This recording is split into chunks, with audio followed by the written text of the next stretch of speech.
ಸ್ನೇಹಿತರೆ ನಮಸ್ಕಾರ. ನಾನು ನಿಮ್ಮ ಹರಮದನ್. ಎಲ್ಲರಿಗೂ ಹೇಗಿದ್ದೀರಾ? ತುಂಬ ದಿನಗಳ ನಂತರ ನಿಮ್ಮ ಭೇಟಿ. ಯಾಕಂದರೆ ಸುಮಾರು 10ರಿಂದ 12 ದಿನ ಆಯಿತು ವಿಡಿಯೋ ಮಾಡಲಿಕ್ಕೆ. ಸ್ವಲ್ಪ ಟೈಮ್ ಸಿಕ್ಕದೇ ಇರೋ ಕಾರಣ ಒಂದು, ಮತ್ತು ಸ್ವಲ್ಪ ಟೆಕ್ನಿಕಲ್ ಇಶ್ಯೂ ಇದ್ದು ಸರ್ವರ್ ವರ್ಕ್ ಆಗ್ತಾ ಇರಲ್ಲ.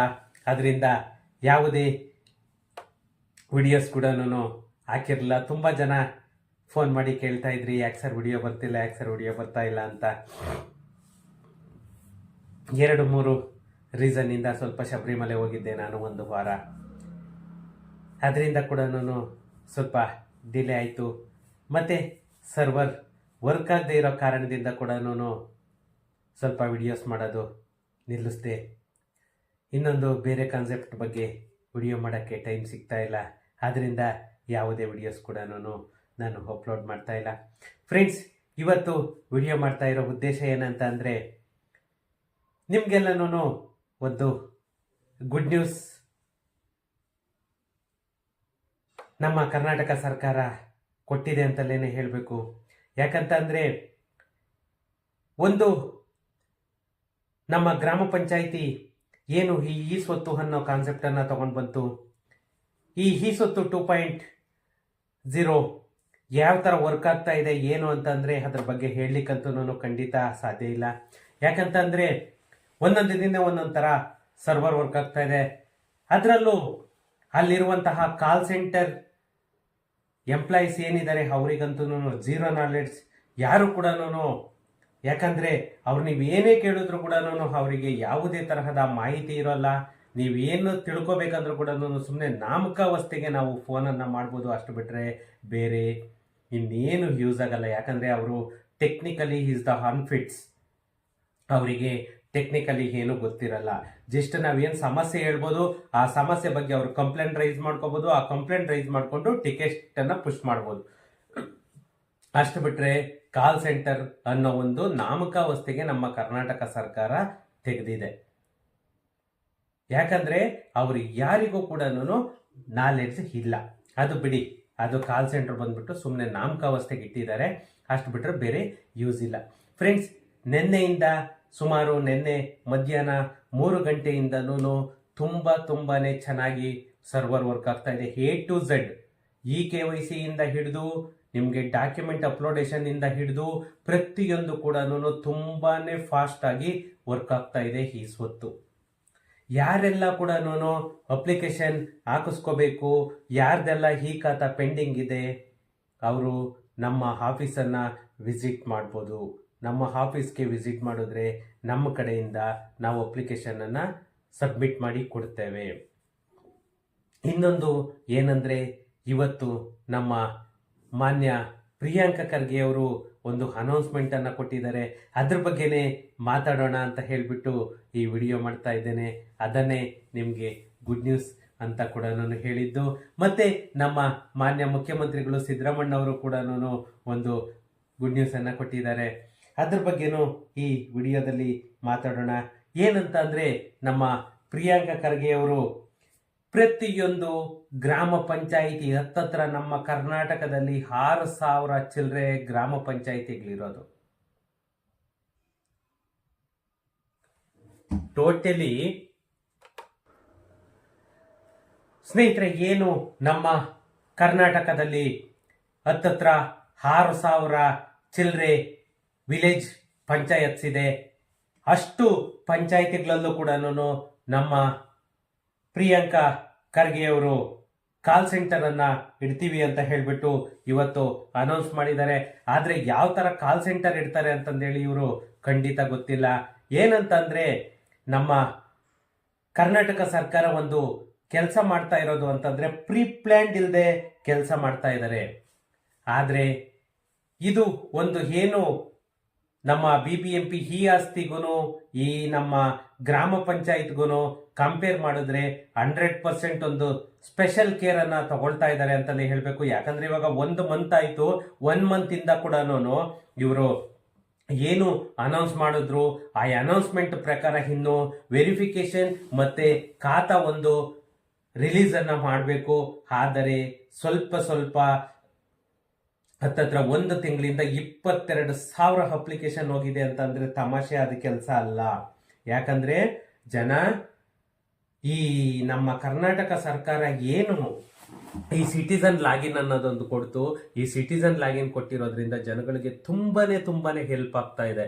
ಯಾಕಂದ್ರೆ ನೀವು ಅಫಿಷಿಯಲಿ ಹೋಗ್ಬೇಕು ಅಂದಿದ್ರೆ ನೀವು ಪಂಚಾಯತ್ ಮುಂದೆ ಟೈಮ್ ವೇಸ್ಟ್ ಮಾಡಿಕೊಂಡು ನಿಂತ್ಕೊಂಡು ಎಲ್ಲ ಕೆಲಸಗಳನ್ನ ಮಾಡಿಸ್ಕೊಂಡು ಬರಬೇಕಾಗಿತ್ತು. ಆದರೆ ಇವಾಗ ನೀವು ಯಾವುದೇ ಒಂದು CSC ಸೆಂಟರ್ ಆಗ್ಬೋದು ಅಥವಾ ಒಂದು ಕಂಪ್ಯೂಟರೈಸ್ ಸೆಂಟರ್ ಆಗ್ಬೋದು, ಎಲ್ಲಿಗೆ ಹೋಗಿ ಬೇಕಾದರೂ ಕೂಡ ನೀವು ಆನ್ಲೈನಲ್ಲಿ ಅಪ್ಲಿಕೇಶನನ್ನು ಹಾಕಿಸ್ಕೊಬರ್ಬೋದು.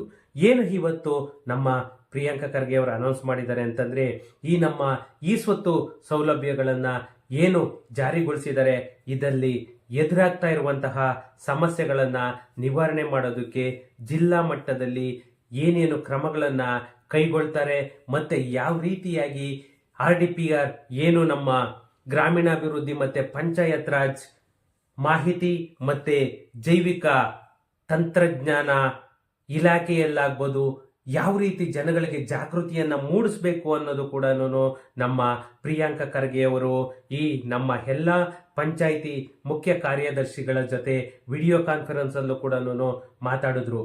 ಏನು ನಮ್ಮ ಗ್ರಾಮೀಣ ಜನರ ಯೋಜನೆ ಬಗ್ಗೆ ಹೆಚ್ಚಿನ ಆಸಕ್ತಿಯನ್ನ ತೋರಿಸ್ತಿದ್ದಾರೆ ಅಂತಲೇ ಹೇಳಬೇಕು. ಯಾಕಂತಂದ್ರೆ ಒಂದು ಈ ಆಸ್ತಿಗೂ ಈ ಸ್ವತ್ತಿಗೂ ತುಂಬಾನೇ ಕೇರ್ ತಗೊಳ್ತಾ ಇದ್ದಾರೆ. ಏನು ಸಾರ್ವಜನಿಕರಿಂದ ದೂರುಗಳು ಬರ್ತಾ ಇದೆ, ಆ ದೂರುಗಳನ್ನ ಯಾವ ತರಹ ಸಮಸ್ಯೆಗಳನ್ನ ನಿವಾರಣೆ ಮಾಡಬೇಕು ಅನ್ನೋದಕ್ಕೆ ಈ ಸ್ವತ್ತು ತಂತ್ರಾಂಶದಲ್ಲಿ ಏನೇನು ತೊಂದರೆಗಳಾಗ್ತಾ ಇದೆ ಅದು ಎಲ್ಲ ಆ ಲೋಪದೋಷಗಳ ಬಗ್ಗೆ ಅದರಲ್ಲಿರುವಂತಹ ಎಕ್ಸ್ಪರ್ಟ್ಸ್ CEO ಹತ್ರ ಮಾಹಿತಿಗಳನ್ನು ತೆಗೆದುಕೊಂಡು ಅದಕ್ಕೆ ಪರಿಹಾರವನ್ನು ಕೂಡ ವ್ಯವಸ್ಥೆಯನ್ನ ಮಾಡ್ತಾ ಇದ್ದಾರೆ. ಯಾಕಂತಂದ್ರೆ ಇಲ್ಲಿ ಬರೀ ಒಂದು ಕಾಲ್ ಸೆಂಟರ್ ಅನ್ನ ಇವರು ಇಟ್ಟು ಆ ಕಾಲ್ ಸೆಂಟರ್ ನಂಬರ್ ಅಲ್ಲಿ ಅವರಿಗೆ ಹೆಚ್ಚಿನ ಮಾಹಿತಿ ಗೊತ್ತಿಲ್ಲದೆ ಇರೋದ್ರಿಂದ ಈ ಕಾಲ್ ಸೆಂಟರ್ಗಳ ಸಂಖ್ಯೆಯನ್ನು ಕೂಡ ಪ್ರದರ್ಶಿಸೋದಕ್ಕೂ ಕೂಡ ತಕ್ಷಣದ ಕ್ರಮವನ್ನ ಕೈಗೊಳ್ಳಬೇಕು ಅಂತ ಹೇಳ್ಬಿಟ್ಟು ನಮ್ಮ ಪ್ರಿಯಾಂಕಾ ಖರ್ಗೆ ಅವರು ಸೂಚಿಸಿದ್ದಾರೆ. ಈ ಸ್ವತ್ತು ಬಗ್ಗೆ ಯಾವುದೇ ದೂರುಗಳನ್ನ ಬಂದರೆ ಆ ದೂರಿನ ಆದ್ಯತೆಯ ಮೇಲೆ ಪರಿಹರಿಸಿ ಅರ್ಜಿದಾರರಿಗೆ ಮಾಹಿತಿಯನ್ನ ನೀಡಬೇಕು ಅಂತ ಕೂಡ ಒಂದು ನಿರ್ದೇಶನವನ್ನ ನೀಡಿದ್ದಾರೆ. ಏನು ಈ ಸಭೆಯಲ್ಲಿ ನಮ್ಮ ಪ್ರಿಯಾಂಕಾ ಖರ್ಗೆ ಅವರು ಕಾರ್ಯದರ್ಶಿ ಡಿ ರಣದೀಪ್ ಮತ್ತೆ ಪಂಚಾಯತ್ ರಾಜ್ ಆಯುಕ್ತೆ ಡಾಕ್ಟರ್ ಅರುಂಧತಿ ಚಂದ್ರಶೇಖರ್ ಅವ್ರ ಹತ್ರ ಕೂಡ ಡೀಪ್ ಆಗಿ ಡಿಸ್ಕಷನ್ ಅನ್ನ ಮಾಡಿದ್ರು. ಯಾಕಂತಂದ್ರೆ ಈ ಸ್ವತ್ತು ಅನ್ನೋದು ನಮ್ಮ ಕರ್ನಾಟಕ ಸರ್ಕಾರದಲ್ಲಿ ಏನು ಒಂದು ಬೆಳವಣಿಗೆ ಆಗ್ತಾ ಇದೆ ಅಂತಂದ್ರೆ ಅದು ನಿಜವಾಗೂ ಕೂಡ ಒಂದು ಇಮ್ಯಾಜಿನೇಷನ್ ಇಲ್ಲ.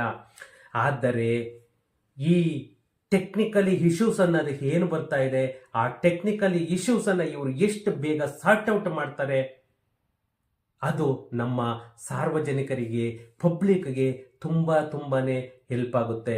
ಇವತ್ತು ಏನು ವರ್ಕ್ ಆಗ್ತಾ ಇದೆ ಇದೇ ರೀತಿ ವರ್ಕ್ ಆಗ್ತಾ ಇದ್ರೆ ಒಂದು ಹಂತಕ್ಕೆ ನಾವು ರೀಚ್ ಅನ್ನ ಆಗ್ಬೋದು. ಯಾಕಂದ್ರೆ ನಾನು ನಿನ್ನೆ 3 ಗಂಟೆಯಿಂದ ಹಿಡಿದು ಸುಮಾರು ಇವತ್ತು 2 ದಿನದಲ್ಲೇ ನಿಯರ್ಲಿ 25 ಅಪ್ಲಿಕೇಶನ್ ಅನ್ನ ಹಾಕಿದ್ದೀನಿ. ಯಾಕಂದ್ರೆ ಒಂದು ನಾವು ಏನು ಈ ಸಮಸ್ಯೆಗಳನ್ನ ಹೇಳ್ತೀವಿ ಆ ಸಮಸ್ಯೆಗಳನ್ನ ಇವರು ಒಂದು ಪ್ರಾಬ್ಲಮ್ ಒಂದು ಟಿಕೆಟ್ ರೈಸ್ ಮಾಡಬೇಕು, ಇಂಥ ಪ್ರಾಬ್ಲಮ್ ಇದೆ, ಪಬ್ಲಿಕ್ ಇಂಥ ಪ್ರಾಬ್ಲಮ್ ಅನ್ನ ಫೇಸ್ ಮಾಡ್ತಾ ಇದ್ದಾರೆ ಅಂತ ಹೇಳ್ಬಿಟ್ಟು ಟಿಕೆಟ್ ಅನ್ನ ರೈಸ್ ಮಾಡಿ ಅದು ಟೆಕ್ನಿಕಲ್ ಟೀಮಿಗೆ ಅವರು ಫಾರ್ವರ್ಡ್ ಮಾಡಿದ್ರೆ ಅವರಿಗೆ ಟೆಕ್ನಿಕಲ್ ಟೀಮ್ಗೆ ಇಂಥ ಸಮಸ್ಯೆಯನ್ನ ಎದುರಿಸ್ತಾ ಇದ್ದಾರೆ, ಅದನ್ನ ನಾವು ಸಾರ್ಟ್ ಔಟ್ ಮಾಡಬೇಕು ಅಂತ ಹೇಳ್ಬಿಟ್ಟು ಇಮ್ಮಿಡಿಯೇಟ್ ಅದನ್ನ ಸಾರ್ಟ್ ಔಟ್ ಮಾಡಲಿಕ್ಕೆ ಪ್ರಯತ್ನವನ್ನ ಪಡ್ತಾರೆ. ಫ್ರೆಂಡ್ಸ್, ಇದು ನಮ್ಮ ಈ ಸ್ವತ್ತುನಲ್ಲಿ ಆಗ್ತಾ ಇರುವಂತಹ ಪ್ರೋಗ್ರೆಸ್. ಯಾರು ಕೂಡ ಚಿಂತೆ ಮಾಡಬೇಡಿ, ಒಂದು ದಿನ ಲೇಟ್ ಆಗ್ಬೋದು, ಅಷ್ಟ ಬಿಟ್ರೆ 100% ಈ ಸ್ವತ್ತು ವರ್ಕ್ ಆಗ್ತಾ ಇದೆ, ವರ್ಕ್ ಆಗುತ್ತೆ. 1-2 ದಿನ 3 ದಿನ ಸ್ವಲ್ಪ ಟೆಕ್ನಿಕಲ್ ಸರ್ವರ್ ಪ್ರಾಬ್ಲಮ್ ಬರ್ಬೋದು, ಆದರೂ 100% ಕೆಲಸ ಆಗುತ್ತೆ. ಇನ್ನು ಆಲ್ರೆಡಿ ವೆರಿಫಿಕೇಶನ್ ಕೂಡ ಸ್ಟಾರ್ಟ್ ಆಗಿದೆ. ನಿಮ್ಗೆ ಇವಾಗ ಇನ್ನ ಒಂದು ಪ್ರಿಯಾಂಕಾ ಖರ್ಗೆ ಅವರು ಮತ್ತೆ ಸಿದ್ದರಾಮಣ್ಣ ಅವರೆಲ್ಲಾನು ಒಂದು ಹೇಳಿಕೆಯನ್ನ ಕೊಡ್ತಾ ಇದ್ದಾರೆ, ಯಾವುದೇ ಫಿಸಿಕಲಿ ವೆರಿಫಿಕೇಶನ್ ಆಗಲ್ಲ, ಎಲ್ಲನೂ ನಾವೇನು ಕಂಪ್ಯೂಟ್ರಲ್ಲಿ ಅಪ್ಲೋಡ್ ಮಾಡ್ತೀವಿ ಅದ್ರ ಪ್ರಕಾರನೇ ಯಾವುದೇ ಅಧಿಕಾರಿ ಕೂಡ ಅದನ್ನು ಎಲ್ಲೂ ಕೂಡ ಇದು ಮಾಡದೆ ಅದನ್ನು ಅಪ್ರೂವಲ್ ಕೊಡಬೇಕು ಅಂತ ಕೂಡ ಎಲ್ಲ ಕಡೆ ಸ್ಟೇಟ್ಮೆಂಟನ್ನು ಕೊಡ್ತಾ ಇದ್ದಾರೆ. ಆದರೆ ಅದನ್ನು ಕಾದು ನೋಡೋಣ ಏನಾಗುತ್ತೆ ಅಂತ ಹೇಳ್ಬಿಟ್ಟು. ಬಟ್ ಇಲ್ಲಿ ಒಂದು ಗಮನಿಸಬೇಕಾಗಿರೋದು ಒಂದೇ ಒಂದು ಸಂಗತಿ ಅಂತಂದರೆ, ನಮಗೆ ಈ ಸ್ವತ್ತು ವರ್ಕ್ ಆಗ್ತಾ ಇದೆ, ಅಪ್ಲಿಕೇಶನ್ ಎಲ್ಲನೂ ನಾವು ಅಪ್ಲೋಡನ್ನು ಮಾಡ್ಬೋದು. ಯಾಕಂದರೆ ಈ ಟೆಕ್ನಿಕಲಿ ಎರರ್ಸ್ ಏನು ಬರ್ತಾ ಇತ್ತು ಅದೆಲ್ಲವನ್ನು ಕೂಡ ಇವರು ಸಾರ್ಟ್ ಔಟ್ ಮಾಡ್ತಾ ಇದ್ದಾರೆ. ಫ್ರೆಂಡ್ಸ್, ಇನ್ನೂ ಒಂದು ಸುಮಾರು ಜನ ನನಗೆ ಕ್ವಶನ್ ಕೇಳ್ತಾ ಇದ್ರಿ, ಏನಂದರೆ ಸರ್ ಬಿ ಖಾತೆಯಿಂದ ಎ ಖಾತಾ ಮಾಡ್ತಾ ಇದ್ದಾರಾ ಅಂತ ಹೇಳ್ಬಿಟ್ಟು. ಫ್ರೆಂಡ್ಸ್, ಇದು ಇನ್ನು ಬಿ ಖಾತೆಯಿಂದ ಎ ಖಾತಾ ಮಾಡಲಿಕ್ಕೆ ಜಸ್ಟ್ ಪುರಸಭೆ ಮತ್ತು ನಗರಸಭೆಯಲ್ಲಿ ಮಾಡಬೇಕು ಅಂತ ಹೇಳ್ಬಿಟ್ಟು ಏನು ಮುನ್ಸಿಪಲ್ ಲಿಮಿಟ್ ಅಂತ ಹೇಳ್ತೀವಿ ಅದನ್ನು ಸಚಿವ ಸಂಪುಟ ಸಭೆಯಲ್ಲಿ ಡಿಸ್ಕಷನ್ ಆಗಿದೆ. ಆದರೆ ಯಾವುದೇ ಅಧಿಸೂಚನೆ ಬಂದಿಲ್ಲ. ಇನ್ನು ಜಸ್ಟ್ ಪ್ರಪೋಸಲ್ ಅನ್ನೋದೊಂದು ಮಾಡಿದ್ದಾರೆ. ಆ ಪ್ರಪೋಸಲನ್ನು ಇಟ್ಟಿದಾರಲ್ವ, ಅದು ಬಂದ್ಬಿಟ್ಟು ಇನ್ನು ಜಾರಿಗೆ ತರಬೇಕು ಅಂತಂದರೆ ಸುಮಾರು ತಿಂಗಳುಗಳೇ ಆಗುತ್ತೆ. ಇವಾಗ ಇಲ್ಲೇನೇನೆ BBMPಯಲ್ಲೇನೇನೆ ಅನೌನ್ಸ್ ಮಾಡಿ ಸುಮಾರು 6 ತಿಂಗಳಾಯಿತು. 6 ತಿಂಗಳಿಂದ ಬರೀ 2000-3000 ಅಪ್ಲಿಕೇಶನ್ಸ್ ಬಂದಿದೆ. ಇವರು 5%, 6% ಅಂತ ಹೋದರೆ ಯಾರು ತಾನೇ ಬಿ ಖಾತೆಯಿಂದ ಎ ಖಾತಾ ಮಾಡಿಸ್ಕೊಳ್ತಾರೆ? ಬಿ ಖಾತಾ also is the valid document and you go for any transaction. ನೀವು ಟ್ರಾನ್ಸಾಕ್ಷನ್ ಕೂಡ ಮಾಡ್ಬೋದು ಸಬ್ ರಿಜಿಸ್ಟ್ರಲ್ಲಿ, ಮತ್ತೆ ನಿಮಗೆ ಬ್ಯಾಂಕ್ ಲೋನು ಸಿಗುತ್ತೆ, ಮತ್ತೆ 100% is the authenticate document B ಖಾತಾ. ನೀವೇನು ಎ ಖಾತಾ ಮಾಡ್ಕೊಂಡ್ಲೇಬೇಕು ಅನ್ನೋ ಯಾವುದೇ ಕಾನೂನು ಇಲ್ಲ, ಯಾವುದೇ ಕಂಡೀಷನ್ ಇಲ್ಲ. ನಿಮಗೆ ಒಂದು ಪಕ್ಕಾ ಎವಿಡೆನ್ಸ್, ಪಕ್ಕಾ ಡಾಕ್ಯುಮೆಂಟ್ ಬೇಕು ಅಂತ ಹೇಳಿಬಿಟ್ಟು ಅವರು ಒಂದು ಇದು ಮಾಡ್ತಾ ಇದ್ದಾರೆ. ಆದರೂ ಬಿ ಖಾತಾನು ಇವಾಗ ನಿಮಗೆ ಕಂಪ್ಯೂಟರೈಸ್ಡ್ ಆಗೋದ್ರಿಂದ ನಿಮಗೆ ಅದು ಕೂಡ ಏನು ಸಮಸ್ಯೆ ಇಲ್ಲ. ಇನ್ನೂ ಕೂಡ ಮುನ್ಸಿಪಲ್ ಲಿಮಿಟ್ ಆಗ್ಬೋದು ಅಥವಾ ರೂರಲ್ ಲಿಮಿಟು ಇಡೀ ಕರ್ನಾಟಕ ರಾಜ್ಯದಾದ್ಯಂತ ನಾವು ಬಿಡ್ತೀವಿ ಅಂತ ಹೇಳಿಬಿಟ್ಟು ಸಚಿವ ಸಂಪುಟ ಸಭೆಯಲ್ಲಿ ಆ ಪ್ರಪೋಸಲನ್ನು ಇಟ್ಟಿದ್ದಾರೆ. ನೋಡೋಣ. ಫಸ್ಟು ನಗರಸಭೆ ಪುರಸಭೆಯಲ್ಲಿ ಅನೌನ್ಸ್ ಮಾಡ್ತಾರೆ, ಆಮೇಲೆ ಪಂಚಾಯತ್ಗೂ ಏನಾದರೂ ಆಕ್ರಮಿಸ್ಕೊಳ್ಬೋದು ಅಂತ ನಾನು ಅಂದ್ಕೊಳ್ತಾ ಇದ್ದೇನೆ. ಫಸ್ಟು ಇವಾಗ BBMP ಆಯಿತು, ಇವಾಗ ಮುನ್ಸಿಪಲ್ ಲಿಮಿಟಲ್ಲಿ ಮಾಡ್ತೀವಿ ಅಂತ ಹೇಳ್ತಾ ಇದ್ದಾರೆ. ಅದು ಅನೌನ್ಸ್ ಆದಮೇಲೆ ನಾನು ಅದರ ಅಪ್ಡೇಟನ್ನು ಕೊಡ್ತೇನೆ. ಮತ್ತು ಫ್ರೆಂಡ್ಸ್, ನಿಮಗೆ real estate related any queries ಏನೇ ಇದ್ದರೂ ಕೂಡ ನಮ್ಮ ಆಫೀಸ್ಗೆ ವಿಸಿಟ್ ಮಾಡ್ಬೋದು.